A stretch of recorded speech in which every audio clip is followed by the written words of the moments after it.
Karibu mpenzi msikilizaji wa Mwangaza FM, nawe mtazamaji wa Mwangaza Digital, kusikiliza ujumbe wa Mtakatifu Gaspari leo tarehe 13 ya mwezi wa 6.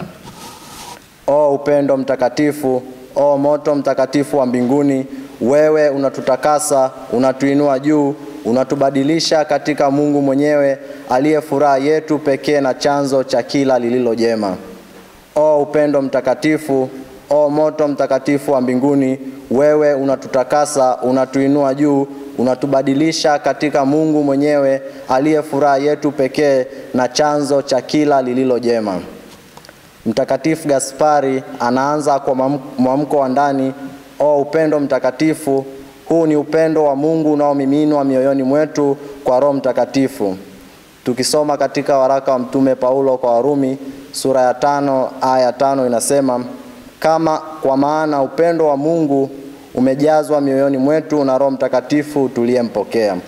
Hii si hisia ya kawaida, bali ni neema tendaji inayoweka moyo wa binadamu katika hali ya kutamani mema ya milele. Upendo huu hausimami kwa maneno, bali huonekana katika matendo, katika sadaka, huduma, toba na sala ya dhati. Ni upendo ambao huokoa, hutakasa na kutuunganisha nafsi zetu na Mungu.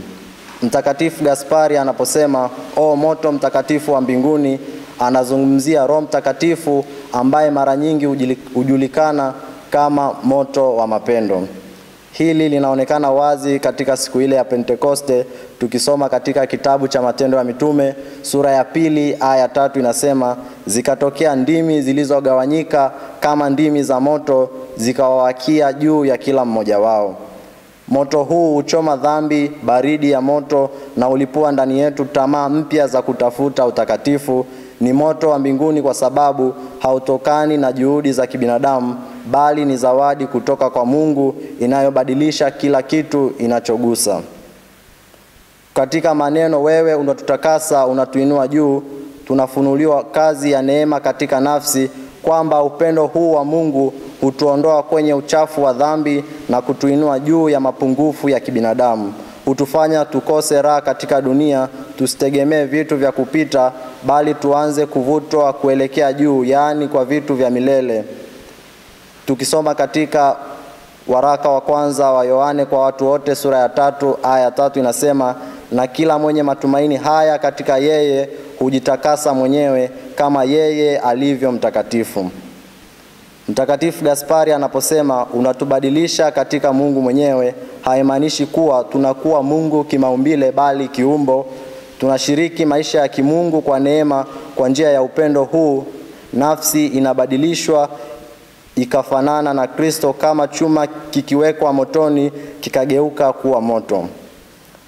Mtume Paulo katika waraka wake kwa Wagalatia sura ya 2 aya 20 alishuhudia hii akisema, nimesulubiwa pamoja na Kristo, lakini ni hai, wala si mimi tena, bali Kristo yu ndani yangu, na uzima nilio nao sasa katika mwili ni uzima kwa imani ya mwana wa Mungu aliyenipenda akajitoa nafsi yake kwa ajili yangu.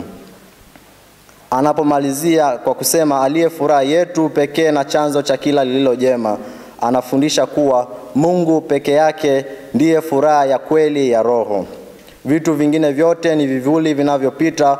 Furaha halisi haipatikani katika mali, sifa au raha, bali katika kuishi ndani ya mapenzi ya Mungu.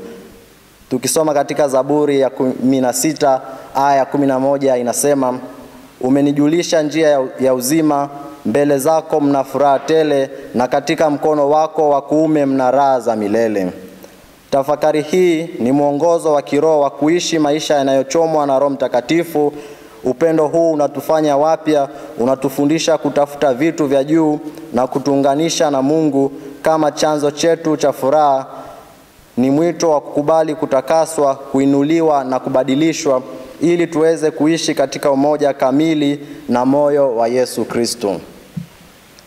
Itukuzwe damu ya Kristo. Niliyekuletea tafakari hii ni mimi Frateri Sixberto Munishi wa shirika la wamisionari wa damu azizi.